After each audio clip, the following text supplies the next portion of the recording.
দাড়ি টুপিওয়ালা মানুষগুলোই, এদের কাছেই বাংলাদেশের সমস্ত নারী এবং অন্য ধর্মের মানুষ নিরাপদ হয়ে উঠবে, বাংলাদেশ নিরাপদ হয়ে উঠবে। তরুণদের বলতে চাই, যুবকদের বলতে চাই, আর বাতিলের পেছনে ঘুরো না, আর তোমার ওই সব নেতাদের পেছনে ঘুরো না যারা নিজেরাও নামাজ পড়ে না, তোমাকেও নামাজের কথা বলে না। ওরা নিজেরা মিথ্যা কথা কয়, তোমরা টের পাও না? কি বলেন, টের পাওয়া যায় না? বিএনপি যদি মুসলমান হয়, জামাত ইসলাম যদি মুসলমান হয়, জাতীয় পার্টি যদি মুসলমান হয়, এনসিপি যদি মুসলমান হয়, চরমোনাই যদি মুসলমান হয়, তাহলে আগামী সংসদ, আগামী পার্লামেন্ট কোরআন দিয়ে চলবে না কেন? আমাদের দাবি জামাত ইসলাম হিসেবে নয়, আমি কোন পলিটিক্যাল পার্টির সাথে I am not connected with any political party in Bangladesh. I am just talking about on this matter as a citizen of Bangladesh.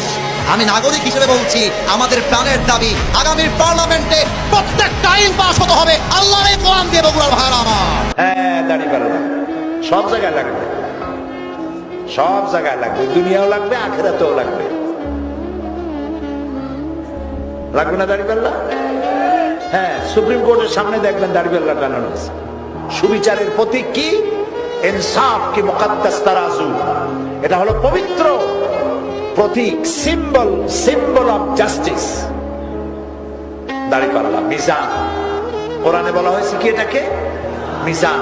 শহীদ জিয়ার বিএনপি এখন আর নাই, বেগম জিয়ার বিএনপি এখন আর নাই, এখন ভাড়াটিয়াদের বিএনপি, মাস্তানদের বিএনপি, ঋণ খেলাপিদের বিএনপি, সন্ত্রাসীদের বিএনপি, চাঁদাবাজদের বিএনপি।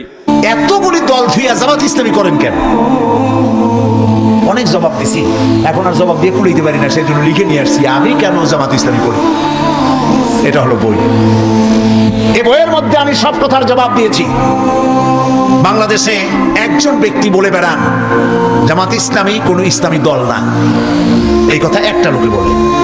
পৃথিবীতে আর কোন মায়ের সন্তান নয় এই রকমের বেয়াদবিপূর্ণ ধৃষ্টতাপূর্ণ কথা বলতে পারে একটা মানুষ নাই।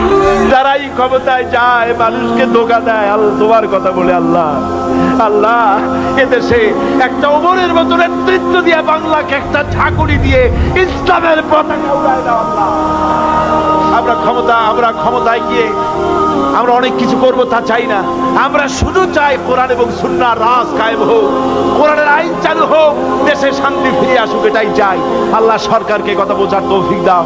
আয় আল্লাহ, আওয়ামী লীগ, বিএনপি, অন্যান্য যত পার্টি আছে সমস্ত দলের জন্য আমরা দোয়া করি আল্লাহ। বাংলাদেশে যত দল আছে সকলকে ইসলামী আন্দোলন করার তৌফিক দাও আল্লাহ। জামাত ইসলামকে ভোট দিলে আশা করি যে জান্নাতে যাইতে পারবো, এরকম আমার একটা ভরসা, মন ভরসা আছে আর কি। জামাত ইসলামকে ভোট দিলে জান্নাতে কিভাবে যাবো? পাঁচ ওয়াক্ত নামাজ পড়তে হবে, রোজা রাখতে হবে এবং আল্লাহর বিধান মান্য চলতে হবে। এরা সৎ পথে, এরা পাঁচ ওয়াক্ত নামাজ পড়ে, আশা করি যে এরা ভবিষ্যতে ভালো কিছু একটা করবে। হুজুর, একটা গুরুত্বপূর্ণ বিষয় জানতে চাই। নির্বাচনের সময় আমরা অনেকেই বুঝে না বুঝে বিভিন্ন দলকে ভোট দেই, কিন্তু শরীয়ত দৃষ্টিতে জানতে চাই, যদি কেউ ইসলামের পক্ষে কাজ করে এমন দলকে ভোট না দেয় বা ইসলামী নীতির বাইরে অন্য কাউকে ভোট দেয়, তাহলে এতে কি কোনো গুনাহ হবে? আর যদি আমাদের ভোটের কারণে ইসলামী নেতৃত্ব বা শরীয়ত ভিত্তিক শাসন প্রতিষ্ঠা না হয়, তাহলে আমরা কি আল্লাহর কাছে কোনো দায়ী হব? দয়া করে বিষয়টি সহজ করে কোরআন সুন্নাহর আলোকে বুঝিয়ে দেন। ইন্নাল্লাহা ইয়া'মুরুকুম আন তু'আদ্দুল আমানাতি ইলা আহলিহা, তোমরা তোমাদের পবিত্র আমানত তার আহালকে দিবা। আপনার ভোটটা ঠিক আল্লাহওয়ালাদেরকে দিবে, যারা নামাজ পড়ে, কোরআনের কথা বলে, কোরআন দিয়ে রাষ্ট্র পরিচালনা করতে চায়।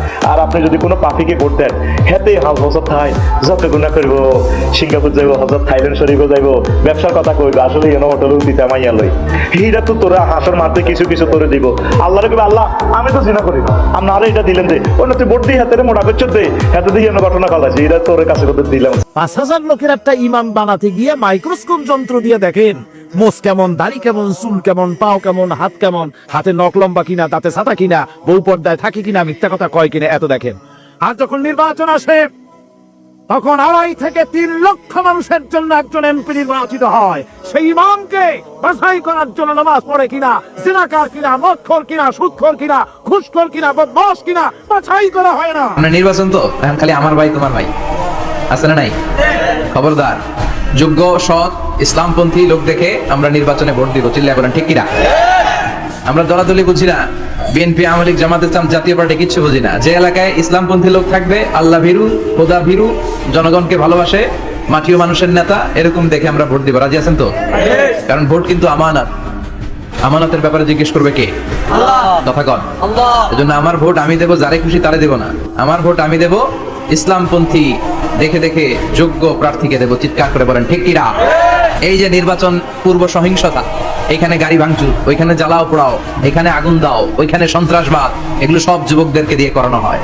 এজন্য নোংরা রাজনীতির এই প্যানেলকে ভেঙে দেন আপনারা, সুন্দর রাজনীতির প্রচলন শুরু করেন। বরকত দিবে কে? আপনাদের একটা শক্ত সিদ্ধান্তই পারে বাংলাদেশকে সোনার মদিনার রাষ্ট্রে পরিণত করতে। চিল্লায় বলেন ঠিক কিনা? ভাইয়েরা, আমাদের দেশের সামনে একটা সময় আসতেছে, আপনি বুঝে শুনে পক্ষ অবলম্বন করবেন। আপনি কাকে সমর্থন করতেছেন, কার সাপোর্ট করতেছেন, এটা আল্লাহ দেখতেছে। আপনি যদি জেনে শুনে অন্যায়ের পক্ষপাতিত্ব করেন শুধু এই কারণে যে আপনার দাদা করছে আর আপনার বাপ করছে, এই কারণে আপনিও করতেছেন, কিয়ামতের মাঠে আল্লাহর সামনে দাঁড়ানোর জন্য তৈরি থাকবেন। অন্যায়ের পক্ষপাতিত্ব করা খেয়ানত। আপনাদের সামনে অনেক মানুষ বলবে, আমি যদি এই করি, আমি যদি সেই করি, তো আপনাদেরকে এমন করব তেমন করব। এগুলা শুই না আপনারা পক্ষে অবলম্বন করেন। ওই যে বাপে পক্ষ করছে, দাদা তার পক্ষে কথা বলছে, এই জন্য আপনিও তার পক্ষ অবলম্বন করলেন। যেই মাত্র পক্ষে অবলম্বন করলেন, করার সাথে সাথে কিছুদিন পরে আপনাকে বাস দেওয়া শুরু করলো। এটা আপনি জেনে শুনে অন্যায়ের পক্ষ অবলম্বন যদি করেন, তা আল্লাহর কাছে আপনি দাঁড়ানোর জন্য তৈরি থাকবেন। নিজেদেরকে প্রস্তুত রাখো আগামীর বাংলাদেশের জন্য, কারণ আগামীর বাংলাদেশ ইসলামের বাংলাদেশ। আল্লাহ বলছেন, অবিশ্বাসীরা সত্যবাদীদের সাথে থাকো, ভালো মানুষের সাথে থাকো। যুবকেরা, বন্ধু নির্বাচনে যদি ভুল করো, জীবন বরবাদ হয়ে যাবে। তোমার বন্ধু যদি হয় সিনেমা খোর, ফেন্সিডিল খোর, চোর, ডাকাত এবং পরের মেয়েদের পিছনে ঘুরি ঘুরি বেড়ায়, তোমার বন্ধু যদি এরকমের বল্টু মার্কা হয়, তাহলে তোমার নাম যে ভাবে রাখছে আদর করে মন্টু, বল্টু আর মন্টু দুজনে মিলে সর্বনাশ হয়ে যাবা।